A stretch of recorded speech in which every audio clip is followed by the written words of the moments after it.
नमस्कार। जब भी हम ब्रिटिश शासन के खिलाफ बड़े विद्रोहों की बात करते हैं तो सबसे पहले ध्यान 1857 पर जाता है। लेकिन उससे भी पहले एक ऐसा शक्तिशाली जनजातीय आंदोलन हुआ था जिसने ब्रिटिश साम्राज्य की नींव हिलाकर रखती थी। जी हां, आज हम उसी संथाल विद्रोह का विश्लेषण करने वाले हैं और बीपीएससी मेंस के लिहाज से ये एक बेहद जरूरी टॉपिक है। यह सिर्फ एक विद्रोह नहीं था, बल्कि औपनिवेशिक शोषण के खिलाफ भारत के सबसे पहले संगठित जन आंदोलनों में से एक की कहानी है। तो चलिए देखते हैं कि आज हम इस टॉपिक को कैसे कवर करेंगे। पहले संथाल विद्रोह का एक परिचय लेंगे, फिर उसके मूल कारणों को समझेंगे। उसके बाद देखेंगे कि ये विद्रोह कैसे फैला और उसे कैसे दबाया गया। चौथे हिस्से में हम इसके परिणाम और ब्रिटिश प्रतिक्रिया पर बात करेंगे और आखिर में इसके महत्व और विरासत पर नजर डालेंगे। ये स्ट्रक्चर एक कॉम्प्रिहेंसिव उत्तर के लिए बिल्कुल आदर्श है। तो शुरुआत करते हैं इस विद्रोह के परिचय से। किसी भी टॉपिक को समझने के लिए सबसे पहले उसके बेसिक फैक्ट्स को जानना जरूरी होता है ताकि एक मजबूत नींव बन सके। तो यहाँ हम 4 मूल सवालों पर फोकस करेंगे। यह विद्रोह क्या था, कहाँ हुआ, कब हुआ और इसके नेता कौन थे। देखिए, ये बिल्कुल क्रिस्टल क्लियर है। संथाल विद्रोह क्या था? ये औपनिवेशिक शोषण के खिलाफ एक संगठित और हिंसक जनजातीय आंदोलन था। यह हुआ कब? 1855 से 1856 के बीच। कहाँ हुआ? दामिनी कोह के इलाके में, यानी राजमहल की पहाड़ियों से लेकर भागलपुर तक। और इसका नेतृत्व किसने किया? 4 भाइयों ने, सिद्धू, कान्हू, चांद और भैरव। एक इंट्रोडक्शन के लिए ये पॉइंट्स सबसे जरूरी हैं। अब आते हैं इस विश्लेषण के सबसे अहम हिस्से पर। आखिर इतना बड़ा विद्रोह हुआ क्यों? इसके पीछे के कारण क्या थे? चलिए इस शोषण की परत दर परत पड़ताल करते हैं। देखिए, इसके कारण काफी कॉम्प्लेक्स थे, तो उन्हें बेहतर तरीके से समझने के लिए हम उन्हें 4 कैटेगरीज में बांट सकते हैं। पहला आर्थिक कारण, दूसरा राजनीतिक, तीसरा सामाजिक धार्मिक और चौथा जो तात्कालिक कारण बना। इस तरह से कैटेगराइज करके पूरी पिक्चर साफ हो जाती है। इस विद्रोह की जड़ में सबसे बड़ा कारण था आर्थिक शोषण, एक ऐसा दुष्चक्र जिसमें जमीन और कर्ज का खेल चल रहा था। सोचिए, संथाल लोग अपनी मेहनत से जमीन तैयार करते थे और उन्हें उसी जमीन से बेदखल किया जा रहा था। और ये जो साइकिल है ना, इससे बच निकलना लगभग नामुमकिन था। स्टेप बाय स्टेप समझते हैं। पहले संथालों ने जंगल साफ किया, खेती के लिए जमीन बनाई। फिर ब्रिटिश सिस्टम के जमींदार आ गए और बोले, ये जमीन हमारी है, अब इस पर भारी टैक्स दो। अब बेचारे संथाल टैक्स चुकाने के लिए दिकू यानी साहूकारों से कर्ज लेते थे। और ये दिकू शब्द याद रखेगा, ये सिर्फ बाहरी लोगों के लिए नहीं था, बल्कि हर उस शोषक के लिए था, चाहे वो साहूकार हो, जमींदार हो या भ्रष्ट अधिकारी। और आखिर में क्या होता था? इन दिकू लोगों की धोखेबाज ब्याज दरों की वजह से संथाल अपनी जमीन पूरी तरह से खो बैठते थे। एक ट्रैप था ये। अब आर्थिक शोषण तो था ही, उसके साथ साथ उनकी पूरी पॉलिटिकल सिस्टम को भी खत्म किया जा रहा था। यह विद्रोह उनके अपने ट्रेडिशनल गवर्नेंस यानी स्वशासन को बचाने की भी एक लड़ाई थी। उनकी जो अपनी न्याय व्यवस्था थी उसे तबाह कर दिया गया था। इस कंपैरिजन को देखिए, कितना बड़ा फर्क है। ब्रिटिश के आने से पहले संथालों की अपनी परहा पंचायत सिस्टम थी। गांव के बुजुर्ग मिलकर फैसले लेते थे, बिल्कुल आत्मनिर्भर व्यवस्था। लेकिन ब्रिटिश ने क्या किया?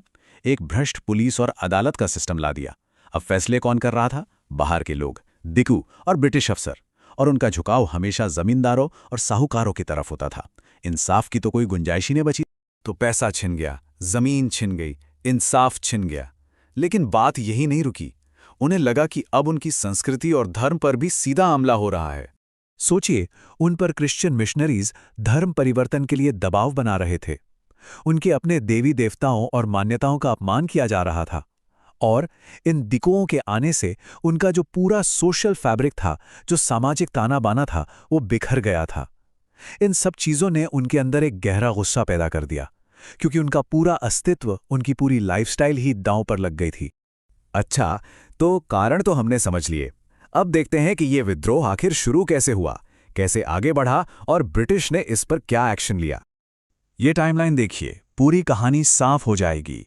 सब कुछ शुरू हुआ 30 जून 1855 को।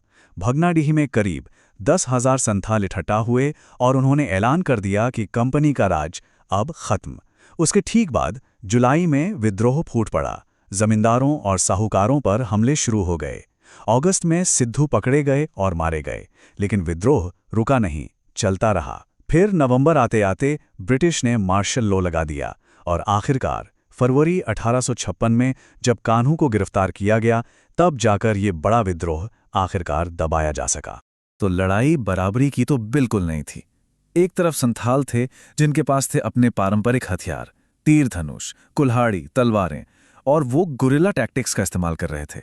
और दूसरी तरफ थी ब्रिटिश फौज, जिनके पास थी मॉडर्न बंदूकें, राइफल्स, तोपें और एक पूरी ऑर्गेनाइज्ड मिलिट्री फोर्स। ये जो फर्क है ना, ये संथालों के जबरदस्त साहस को दिखाता है कि वो इतनी बड़ी ताकत से टकरा गए।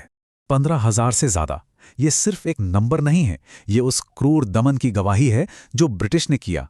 ये उन संथालों की संख्या है जो इस विद्रोह में मारे गए। एक तरह से ये एक नरसंहार था जिसने पूरे इलाके को हिलाकर रख दिया।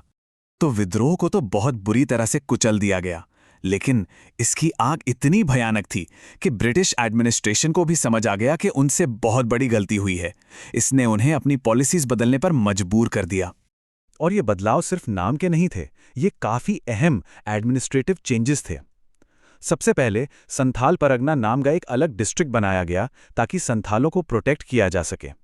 फिर संथाल परगना टेनेंसी एक्ट लाया गया ताकि उनकी जमीन कोई बाहरी आदमी ना हड़प सके। और इतना ही नहीं, उनकी जो ट्रेडिशनल मांझी सिस्टम थी, उनके गांव के हेडमैन की व्यवस्था, उसे भी सरकारी मान्यता दे दी गई। अब आते हैं आखिरी हिस्से पर।